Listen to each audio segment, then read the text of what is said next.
Et si cette fois, l'Afrique disait non? Non à Donald Trump, non à l'arrogance des puissances qui méprisent le continent noir, non à tous ceux qui pensent que l'Afrique est juste un terrain de chasse pour leurs ambitions. Pendant des générations, les maîtres du système occidental ont pillé nos ressources, manipulé nos élites, volé nos terres et transformé nos peuples en ouvriers de leurs richesses. Ce mépris, cette manipulation, cette mainmise sur nos richesses, voilà le poison que l'Occident injecte depuis trop longtemps.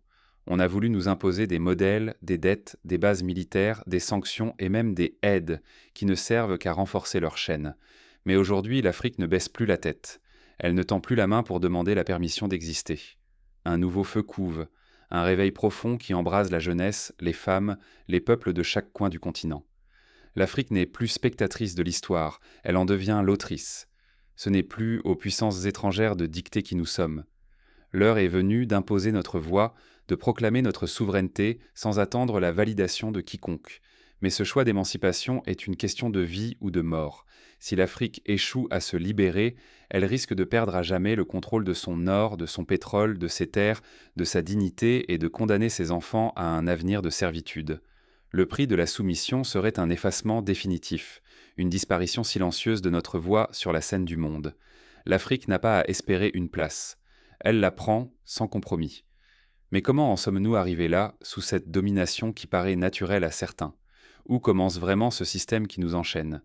Pour comprendre, il faut revenir en arrière, plonger dans l'histoire et démonter la mécanique de cette oppression. Pour comprendre comment l'Afrique en est arrivée à ce croisement historique, il faut explorer les rouages cachés de la domination occidentale. Replongeons dans le passé pour dévoiler l'origine de cette mainmise. Ce terrain de jeu, ce n'est pas qu'une métaphore, c'est notre histoire. Pendant des siècles, l'Afrique a été transformée en un immense échiquier où d'autres décidaient en des règles et où nos peuples n'étaient là que des pions. Les richesses de notre continent furent pillées sans relâche. Or, pétrole, coltan, terres arables. Des multinationales venues d'Occident ont creusé nos sols, exporté nos trésors et laissé derrière elles la misère et la dépendance. Les banques étrangères, les grandes institutions financières comme le Fonds monétaire international et la Banque mondiale ont dicté nos politiques économiques. Elles ont imposé des plans d'ajustement, brisé nos industries locales, asservi nos économies par la dette, tout en promettant la croissance. Mais cette croissance n'a jamais eu le goût de la liberté, seulement celui de la servitude moderne. Nos élites, parfois choisies et formées dans les capitales occidentales, ont été transformées en courroies de transmission. Corrompues, elles servaient trop souvent davantage les intérêts étrangers que le bien-être de leur peuple. Le peuple africain, lui, a trop souvent été réduit à l'état d'outil économique, force de travail sous-payée, consommateur passif, voix bâillonnée. Les organisations non gouvernementales, censées apporter de l'aide, distribuent en réalité des solutions clés en main qui étouffent notre créativité et renforcent nos chaînes. Elles arrivent avec de l'argent, mais repartent avec notre dignité. Sur le plan militaire, les bases étrangères parsèment notre territoire. Elles prétendent défendre la stabilité, mais servent d'abord à protéger des intérêts stratégiques, contrôle des ressources, surveillance des peuples, intimidation des nations qui hésitent à obéir. On nous parle sans cesse d'aide, de coopération, de soutien, mais cette aide, la plupart du temps, ne libère pas. Elle enchaîne. Elle installe une dépendance si profonde qu'on finit par croire que notre survie dépend du bon vouloir de Paris, Washington ou Londres. L'aide devient un piège doré, une laisse invisible qui nous empêche de marcher seuls. Et que penser de la démocratie, ce mot si souvent brandi? Ceux qui donnent des leçons soutiennent, dans l'ombre, les dictateurs les plus dociles. On ferme les yeux sur la répression, tant que les contrats sont signés et les matières premières livrées. Derrière les discours officiels, la réalité est celle d'une manipulation permanente. L'Afrique n'a jamais été invitée à choisir librement sa voie. Continuer d'ignorer ce passé, c'est accepter de tourner en rond dans le même cercle vicieux. C'est laisser la dépendance et la perte d'identité s'enraciner encore plus fort. C'est renoncer à notre dignité et à notre souveraineté. Alors quel est le vrai visage de ce système et de ses conséquences pour l'Afrique aujourd'hui? Pour comprendre où nous en sommes, il faut percer les masques, révéler les mécanismes cachés de ce système qui perdure. Plongeons ensemble dans la réalité contemporaine de cette domination et découvrons comment elle façonne encore nos vies au quotidien. Ce n'est plus de l'ignorance, c'est une stratégie. Ne croyez pas que la domination de l'Afrique repose sur des erreurs ou des maladresses. Tout est pensé, planifié, exécuté pour maintenir le continent sous contrôle, au profit d'intérêts qui ne montrent jamais leur vrai visage. Le système impérialiste moderne ne porte aucun drapeau. Il se tisse dans l'ombre entre multinationales, banques, fonds spéculatifs et organisations qui avancent masquées. Ce réseau d'intérêts se nourrit de la fragilité des peuples, de la dépendance, des dettes et de la peur entretenue par quelques élites complices. Et l'Afrique n'est pas la seule à en faire les frais. Partout, des peuples du Sud, d'Asie, des Caraïbes, d'Amérique latine vivent le même cauchemar. Leurs ressources pillées, leurs terres divisées, leurs voix étouffées sous le joug d'une poignée de puissants. Ce système a le visage du profit, pas de la justice, et sa langue universelle, c'est l'exploitation. Mais le réveil africain n'est pas politique. Ce n'est pas un simple changement de président, ni la révolte de quelques militants. C'est une renaissance spirituelle, profonde, qui bouscule les mentalités, redonne valeur à l'identité, rallume le feu sacré de la dignité collective. Car l'Afrique porte sans reconnaissance les fondations du monde moderne. Coltan, cobalt, or, pétrole, terres fertiles. Ces ressources sont indispensables à vos technologies, vos économies, vos vies quotidiennes. Mais leur vrai prix se mesure en sang, en larmes, en générations sacrifiées pour que d'autres vivent dans l'opulence. Vous avez bâti des empires sur l'illusion que l'Afrique ne sait pas. Mais la jeunesse africaine aujourd'hui n'est plus dupe. Elle lit, elle comprend, elle s'organise. Cette jeunesse consciente, c'est un volcan silencieux qui couve, prêt à briser les chaînes, à réclamer ce qui lui appartient de droit, la liberté, la maîtrise de ses richesses, la souveraineté sur son avenir. Ignorer la nature globale de ce système, c'est rester prisonnier des divisions. C'est empêcher l'union des peuples qui, ensemble, pourraient inverser l'ordre du monde. Tant que la vraie cause reste cachée, les chaînes restent solides. Mais une fois la supercherie dévoilée, c'est tout l'édifice impérialiste qui tremble. Mais alors, face à cette prise de conscience, quel avenir l'Afrique peut-elle vraiment bâtir pour elle-même? Quelles conséquences pour le reste du monde si ce continent décide de s'affirmer pleinement? L'avenir ne s'attend plus, il s'arrache. Ce n'est plus le temps des espoirs suspendus, ni des victoires différées. L'Afrique se lève, non pour demander, mais pour prendre sa place debout face à l'histoire.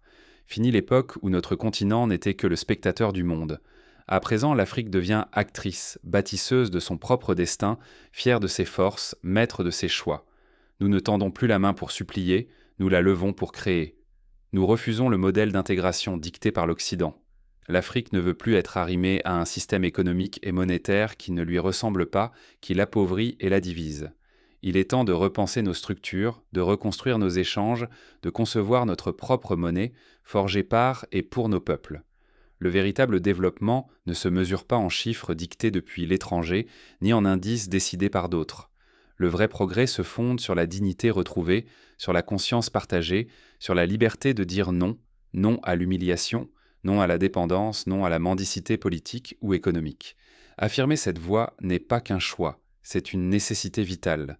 Cela exige du courage pour affronter les sanctions, les pressions, les menaces qui viendront de ceux dont les privilèges sont remis en cause. Mais c'est aussi la chance unique de briser le cycle sans fin de la dépendance, de bâtir un avenir souverain où chaque enfant d'Afrique regarde le monde sans baisser les yeux. L'Afrique ne se replie pas sur elle-même. Elle appelle à la solidarité mondiale, à l'unité de tous les peuples opprimés, du Sud et d'ailleurs. Nos douleurs se répondent, nos rêves se rejoignent. Ensemble, nous pouvons créer un nouvel équilibre et renverser l'ordre injuste imposé depuis trop longtemps. Notre ambition n'est pas de détruire, mais de rééquilibrer. Nous voulons un monde où chaque voix compte, où chaque culture rayonne, où la justice n'est plus un privilège mais un droit partagé. Le temps est venu de réaffirmer notre identité, d'assumer notre histoire et de proposer au monde une alternative puissante, enracinée dans nos valeurs. Si ce chemin paraît risqué, il est porteur d'une promesse immense, celle d'une Afrique enfin maîtresse de sa destinée, alliée au peuple en quête de justice et de respect.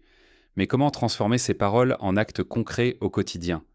Que peut faire chaque Africain, chaque citoyen du Sud pour bâtir ce futur dès aujourd'hui? La liberté n'est pas donnée, elle se prend.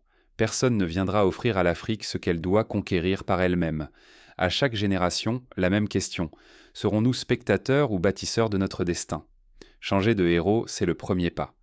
Refusons que l'histoire de l'Afrique se résume aux noms écrits dans les livres étrangers. Valorisons nos figures de résistance, de dignité et de création.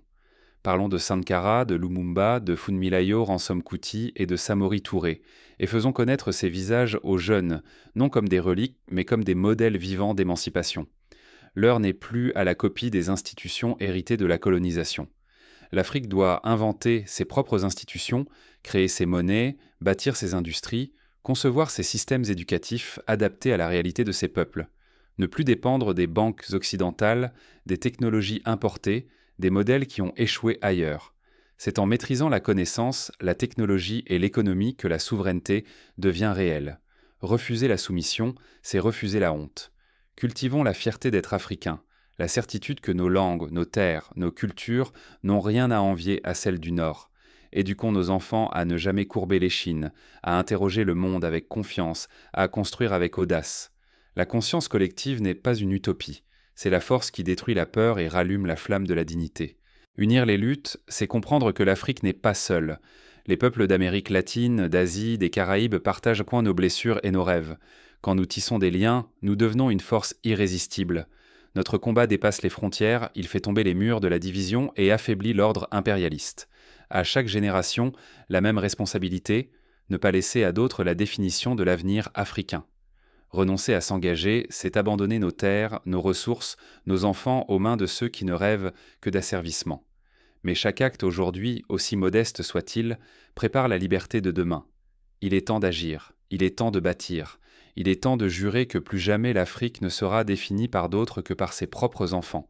Il est temps de conclure, l'heure n'est plus au discours mais au serment, car la vraie libération commence par un engagement collectif, un serment qui lie chaque Africain à l'avenir de son continent.